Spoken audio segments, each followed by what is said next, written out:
पहली date. Cafe की हवा में घुली कॉफी की महक, धीमी रोशनी और सामने बैठा वो शख्स जिसकी मुस्कान दिल में उतर रही थी।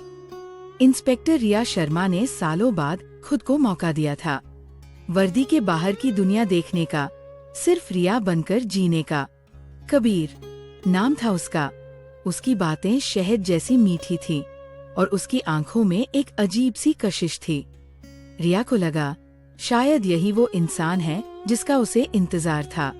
वो अपनी पुलिस वाली नजरों को आराम दे रही थी और बस एक आम लड़की की तरह इस पल को जीना चाहती थी। बाहर बारिश हो रही थी और कांच की दीवार पर फिसलती बूंदें कैफे के अंदर जलती मोमबत्तियों की रोशनी में तारों जैसी लग रही थी। सब कुछ एक खूबसूरत सपने जैसा था, पर रिया नहीं जानती थी कि सपने अक्सर सुबह होते ही टूट जाते हैं। उनकी हंसी की खनक में अचानक रिया का फोन वाइब्रेट हुआ। एक मामूली सा अलर्ट, लेकिन स्क्रीन पर जलते शब्द सामान्य नहीं थे। High profile museum heist. Riya की उंगलियां फोन पर जम गईं। उसने टेबल के नीचे जल्दी से मैसेज खोला। शहर के सबसे बड़े म्यूजियम से महारानी की आह नाम का बेशकीमती हार चोरी हो गया था। एक पल में रिया के चेहरे से वो बेफिक्री गायब हो गई। उसकी मुस्कान एक सीधी लकीर में बदल गई। उसकी आंखें जो कबीर की बातों में खोई थीं, अब उनमें एक पुलिस अफसर की सख्ती उतर आई थी। उसने फोन वापस बैग में रखा और एक झूठी मुस्कान के साथ बोली, माफ करना, काम से था। कबीर ने मुस्कुराकर कहा, कोई बात नहीं, एक काबिल अफसर का काम कभी खत्म नहीं होता।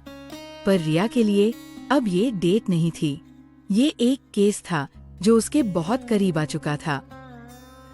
रिया ने कॉफी का कप उठाया, पर अब वो कॉफी का जायका नहीं ले रही थी। वो सोच रही थी। उसके दिमाग में म्यूजियम का नक्शा घूम रहा था। वो कबीर की तरफ देखती है और पूछती है, तो कबीर, आप तो आर्ट कंसल्टेंट है, आज का दिन कैसा रहा? उसकी आवाज में अब भी वही मिठास थी, पर सवाल के पीछे एक मकसद था। कबीर बड़ी सहजता से जवाब देता है, बहुत व्यस्त।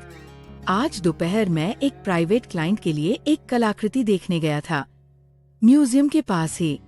रिया का दिल एक पल के लिए धड़कना भूल गया। म्यूजियम के पास? चोरी के वक्त? ये सिर्फ एक इत्तेफाक नहीं हो सकता था। उसने अपनी भावनाओं को चेहरे पर नहीं आने दिया, बस हल्के से सिर हिलाया, जैसे ये कोई आम बात हो। पर उसके अंदर का डिटेक्टिव जाग चुका था। अब कबीर का हर शब्द, हर हरकत एक सुराग था। रिया की नजरें अब कबीर के चेहरे से हटकर उसके हाथों पर टिक गईं।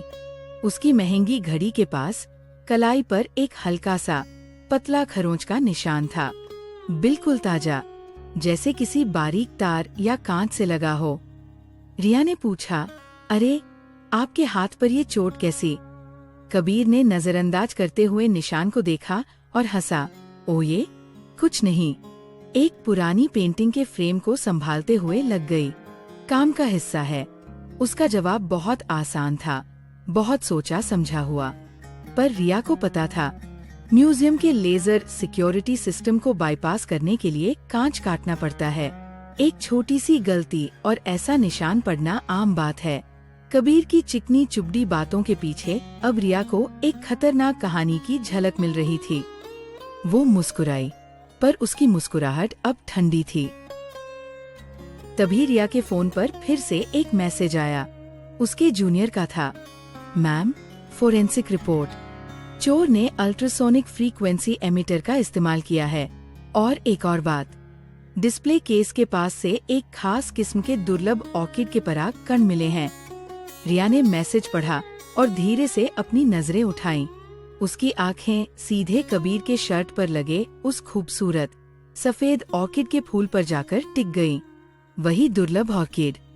एक पल के लिए कैफे का शोर, बारिश की आवाज, सब कुछ खामोश हो गया। उसे सिर्फ अपने दिल की तेज धड़कन सुनाई दे रही थी। जिस फूल को देखकर कुछ देर पहले उसे खुशी हुई थी, अब वो उसे एक सबूत की तरह चुभ रहा था। वो फूल कबीर की खूबसूरती नहीं, उसके गुनाह का प्रतीक था। रिया का दिल डूब गया। जिस कनेक्शन की उम्मीद में वो यहाँ आई थी, वो एक धोखे की ठंडी हकीकत में बदल चुका था। रिया ने अपना फोन बैग में रख दिया। उसके हाथ हल्के से कांप रहे थे, पर उसने खुद पर काबू रखा। उसने कबीर की आंखों में देखा, वही गहरी, खूबसूरत आंखें, पर अब रिया को उनमें सच्चाई नहीं, सिर्फ एक माहिर कलाकार की अदाकारी दिख रही थी। वो सोच रही थी कि कोई इंसान इतना परफेक्ट कैसे हो सकता है, इतनी आसानी से झूठ कैसे बोल सकता है। उसका पूरा वजूद एक सावधानी से तराशा गया धोखा था। उसकी बातें, उसकी मुस्कान, उसका ये महंगा पहनावा और वो फूल, सब कुछ एक बड़े खेल का हिस्सा था। और आज वो खुद उस खेल का एक मोहरा बन गई थी। रिया ने एक गहरी सांस ली। उसके अंदर की पुलिस अफसर ने अब पूरी तरह से कंट्रोल ले लिया था। उम्मीद टूट चुकी थी, अब सिर्फ कर्तव्य बाकी था। और उसका कर्तव्य था इस खूबसूरत चेहरे के पीछे छिपे चोर को बेनकाब करना। रिया ने जानबूझकर अपना पर्स टेबल से नीचे गिरा दिया। उफ, माफ करना, वो बोली। कबीर एक परफेक्ट जेंटलमैन की तरह फौरन उसे उठाने के लिए झुका। जैसे ही वो झुका, उसका कोट थोड़ा सा हटा और रिया की तेज नजरों ने वो देख लिया जिसे वो ढूंढ रही थी।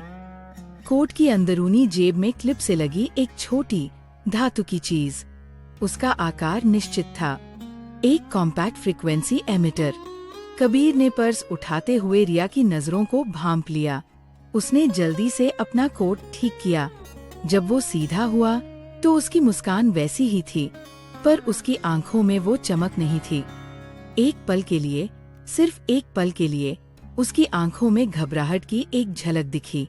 शक का आखिरी धागा भी अब टूट चुका था। रिया को यकीन हो गया, वो शहर के सबसे शातिर चोर के साथ डेट पर बैठी थी। रिया ने उसे धन्यवाद कहा और पर्स वापस ले लिया। अब उसके बात करने का अंदाज बदल गया। मिठास की जगह अब एक उत्सुक धार थी। कबीर, आपका काम बहुत दिलचस्प लगता है, उसने कहा। इतनी कीमती चीजों के बीच रहना एडवेंचरस होगा, है ना? कबीर थोड़ा सतर्क हो गया। हाँ, कभी कभी हो जाता है। रिया आगे झुकी। उसकी आवाज में अब एक चुभन थी। मुझे हमेशा से जानने की इच्छा रही है कि जब कोई बेशकीमती चीज अपनी जगह से हटाई जाती है तो क्या वो कोई आवाज करती है? क्या उसकी कोई आह निकलती है? उसके शब्द सीधे और सपाट थे, पर उनका निशाना अचूक था। कबीर की मुस्कान अब पूरी तरह गायब हो चुकी थी। कैफे का आरामदायक माहौल अब एक पूछताछ के कमरे जैसा लग रहा था। बारिश तेज हो गई थी, जैसे बाहर का तूफान अब अंदर आ चुका था। रिया ने अपनी आवाज को और धीमा कर लिया, पर हर शब्द अब एक हथौड़े की तरह था, खासकर जब वो चीज महारानी की आह जैसी हो। बताइए ना कबीर, जब वो चोरी हुई तो उसकी आह कैसी थी? कबीर एक पल के लिए सुन्न रह गया। उसकी आंखों में हैरानी और फिर गुस्सा साफ झलकने लगा। उसका आकर्षक मुखौटा आखिरकार उतर गया था। उसने कहा, तुम क्या कहना चाहती हो? उसकी आवाज में अब वो मिठास नहीं, बल्कि एक ठंडी धमकी थी। मैं बस इतना कहना चाहती हूँ कि खेल खत्म हो गया है, कबीर। रिया ने जवाब दिया, उतनी ही शांति से। कबीर हंसा, एक खोखली, बेजान हंसी। इंस्पेक्टर, आप भूल रही हैं कि आप यहाँ अकेली हैं, और ये शहर एक अकेली पुलिस अफसर के लिए बहुत खतरनाक हो सकता है। ये एक सीधी धमकी थी, पर वो नहीं जानता था कि रिया शर्मा कभी अकेली नहीं होती। रिया जरा भी नहीं घबराई। वो औरत जो कुछ घंटे पहले एक रोमांटिक डेट की उम्मीद में आई थी, अब कहीं जा चुकी थी। उसकी जगह एक निडर इंस्पेक्टर बैठी थी, जो अपना काम करना जानती थी। उसने शांति से बोलना शुरू किया। तुम्हारे म्यूजियम के पास होने का समय, तुम्हारे हाथ पर लगा वो खरोंच, तुम्हारे कोट पर लगा वो दुर्लभ ऑर्किड जिसके पराग कण क्राइम सीन पर मिले हैं, और वो फ्रीक्वेंसी एमिटर जो मैंने तुम्हारी जेब में देखा है। हर सबूत के साथ कबीर का चेहरा और सफेद पड़ता जा रहा था। रिया ने अपनी बात खत्म की। डेट बहुत अच्छी थी, कबीर। मैं सच में इसका इंतजार कर रही थी। पर अफसोस, अब ये खत्म हो गई है। उसके आखिरी शब्दों में ना गुस्सा था, ना नफरत, बस एक पेशेवर की ठंडी, अटल सच्चाई थी। जैसे ही रिया ने अपनी बात खत्म की, कैफे के गेट पर 2 लोग अंदर आए। वे आम कपड़ों में थे, पर उनकी चाल और नजरें बता रही थी कि वो पुलिस वाले हैं। उन्होंने चुपचाप गेट को अवरुद्ध कर दिया। कबीर ने उन्हें देखा और फिर रिया को। उसकी आंखों में अब सिर्फ हार थी। वो समझ गया था कि वो हर तरफ से घिर चुका है। रिया ने अपने फोन से आखिरी संदेश कुछ मिनट पहले ही भेज दिया था। वो शांति से अपनी कुर्सी से खड़ी हुई। उसकी वर्दी उसके साथ नहीं थी, पर उसका अधिकार उसकी आवाज में गूंज रहा था। कबीर वर्मा, उसने साफ और ऊंची आवाज में कहा, महारानी की आह की चोरी के जुर्म में तुम्हें गिरफ्तार किया जाता है। कैफे में मौजूद कुछ लोगों ने मुड़कर देखा। एक रोमांटिक डेट का अंत एक उच्च प्रोफाइल गिरफ्तारी में बदल चुका था। देर रात, पुलिस स्टेशन। रिया अपनी डेस्क पर बैठी थी। उसके सामने टेबल पर एक एविडेंस बैग में महारानी की आह चमक रहा था। उसकी खूबसूरती अब भी वैसी ही थी, पर अब वो आजाद थी। रिया ने अपनी चाय का कप उठाया। उसका फोन बज रहा था। शायद उसकी दोस्त डेट के बारे में पूछ रही थी। रिया ने फोन को नजरअंदाज कर दिया। उसकी नजरें उस हार पर टिकी थी। उसके चेहरे पर उदासी नहीं थी, ना ही कोई पछतावा, बस एक गहरा सुकून था। प्रोफेशनल जीत के साथ मिली एक निजी निराशा का मिला जुला भाव। उसे शायद वो कनेक्शन नहीं मिला जिसकी उसे तलाश थी, पर उसे एक बार फिर ये यकीन हो गया था कि वो वही है, और वही है जहां उसे होना चाहिए। इंस्पेक्टर रिया शर्मा, अपनी ड्यूटी पर, और यही उसकी सबसे बड़ी सच्चाई थी। तो दोस्तों, ये थी आज की कहानी। अगर आपको ऐसी कहानियाँ पसंद आती है तो कृपया वीडियो को लाइक करें और हमारे चैनल को सब्सक्राइब करें।